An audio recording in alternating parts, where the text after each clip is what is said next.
Surat police commissioner આવતાની સાથે જ ગુનેગારોમાં ડરનો માહોલ છવાયો છે। શહેરમાં ગુનાખોરીને ડામવા સચિન જીઆઈડીસી પોલીસે કોમ્બિંગ હાથ ધર્યું છે।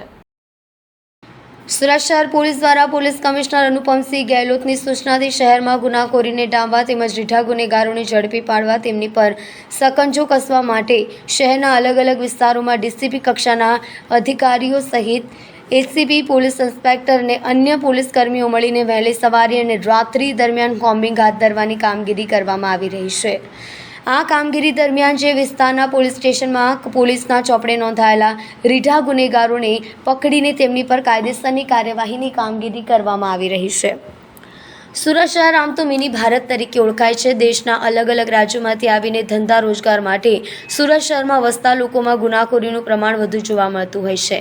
હાલ ચાલી રહેલા વેકેશન તેમજ આવનારા દિવસોમાં આવનારા તહેવારોને ધ્યાને રાખીને શહેરમાં શાંતિ જળવાઈ રહે તે હેતુસર પોલીસ દ્વારા અલગ અલગ ટીમો બનાવી અલગ અલગ પોલીસ સ્ટેશન વિસ્તારમાં કોમ્બિંગ કરવામાં આવ્યું છે।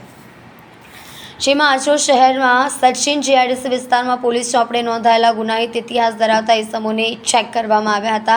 આ ગુનેગારોમાં history sheeter, bootlegger, chain snatcher, તડીપાર, ટપોરી તેમજ નાના મોટા ગુના ધરાવતા ઇસમો વિરુદ્ધ પોલીસે અલગ અલગ કાર્યવાહી કરી છે। આ ઉપરાંત કોમ્બિંગ દરમિયાન આ વિસ્તારમાં નંબર પ્લેટ વગરના શંકાસ્પદ વાહનોને કબજે કરી કાયદાકીય કાર્યવાહી કરવામાં આવી છે।